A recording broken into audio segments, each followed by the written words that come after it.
Assalamualaikum warahmatullahi wabarakatuh. Halo semuanya, perkenalkan nama saya Denisa Agustina di 199467. Di sini saya akan melakukan pendidikan kesehatan mengenai poliomyelitis. Apa itu poliomyelitis? Poliomyelitis merupakan penyakit yang menyerang sistem saraf motorik yang ada di otak yang disebabkan oleh poliovirus. Penyakit ini sangat menular. Penyakitnya itu menular antar manusia melalui mulut atau oral. Virus ini menyebabkan nanti virus ini tuh akan masuk ke dalam tubuh tubuh melalui mulut dan akhirnya menyerang sistem saraf pusat. Polio ini dapat menyerang pada usia berapapun, tetapi pada kasus poliomyelitis itu menyerang anak-anak di bawah usia 5 tahun terutamanya. Nah, virus ini tuh berasal dari famili Picornavidae dari genus Enterovirus. Nah, virus ini ukurannya kecil, tidak memiliki selubung, dan virus ini masuk melalui mulut seperti tadi yang sudah dijelaskan.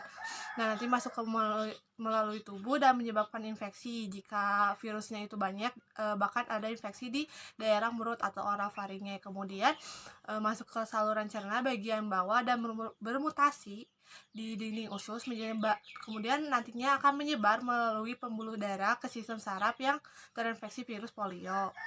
Untuk tanda dan gejalanya, penyakit ini dapat menyebabkan demam, sakit perut, kemudian atau ketidaknyamanan pada perut, sakit kepala, muntah, nyeri otot, kemudian leher dan punggung kaku serta kelumpuhan. Sebagian besar pasiennya akan sembuh, namun dalam kasus yang parah dapat mengakibatkan kelumpuhan permanen dan kematian.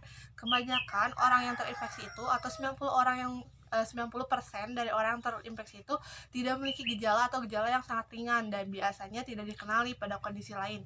Gejala awalnya itu ada demam, kelelahan, sakit kepala, muntah, kekakuan di leher, dan nyeri di tungkai.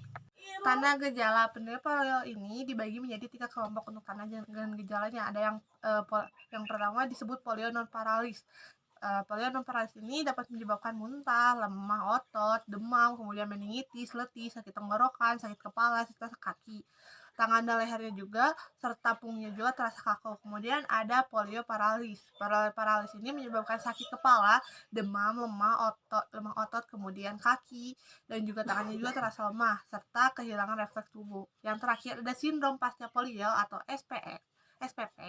Nah, menyebabkan sulit untuk bernafas atau menelan, sulit berkonsentrasi, lemah otot, depresi, gangguan tidur dengan kesulitan bernafas, mudah lelah, dan massa otot tubuhnya menurun. Untuk faktor risikonya, yang pertama, data cakupan imunisasi polio di tingkat puskesmas, desa yang terjangkit, dan desa sekitar berisiko selama 3-5 tahun terakhir, dan tata laksana rantai dingin vaksinnya. Kemudian ada frekuensi pelayanan imunisasi masyarakat setempat, ada ketenagaan atau ketersediaan vaksin dan kualitas vaksin, diantaranya penyimpanan vaksin, kontrol suhu dan penyimpanannya. Kemudian daerah kumuh atau padat atau di daerah pengungsi, kemudian mobilitas penduduk dari dan ke daerah endemis poliomyelitis, kemudian kontak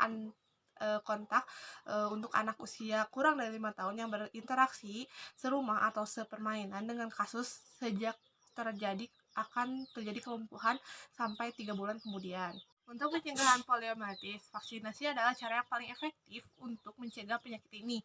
Ada 2 jenis vaksin polio, yang pertama itu vaksin polio oral atau OPV yang diberikan melalui mulut, dan ada vaksin polio inaktif atau IPV yang diberikan melalui suntikan. Ada 4 jenis vaksin polio. Yang pertama ada oral polio vaksin atau OPV. Untuk jenis vaksin ini aman, efektif, dan memberikan perlindungan jangka panjang sehingga sangat efektif dalam menghentikan penularan virus. Vaksin ini diberikan secara oral. Kemudian ada monovalen oral polio vaksin. Di sini juga vaksin ini diberikan juga secara oral. Disebut juga MOV1 dan MOV3. Nah, vaksin polio ini memberikan kekebalan hanya pada satu jenis dari 3 serotip OPV, namun tidak memberikan perlindungan terhadap 2 jenis lainnya. Kemudian yang ketiga ada bivalen oral polio vaksin atau BOVV. Nah, BOVV ini mengandung virus serotip 1 dan 3 yang dilemahkan, kemudian dalam jumlah yang sama seperti pada vaksin sebelumnya.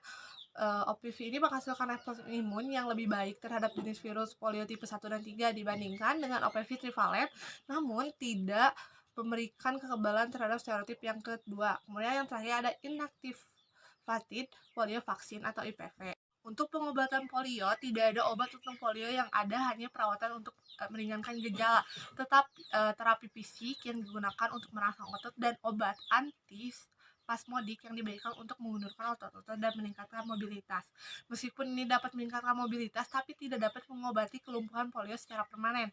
Apabila sudah terkena polio, tindakan yang dilakukan yaitu tata laksana kasus. Lebih ditekankan pada tindakan suportif, yaitu tata laksana kasus, pencegahan terjadinya cacat, sehingga anggota gerak diusahakan kembali berfungsi senormal mungkin, dan penderita dirawat inap selama minimal 7 hari atau sampai penderita melampaui masa akutnya.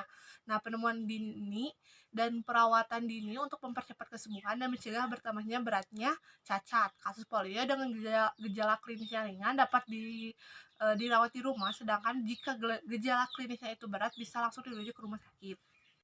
Terima kasih, sekian dari saya. Wassalamualaikum warahmatullahi wabarakatuh.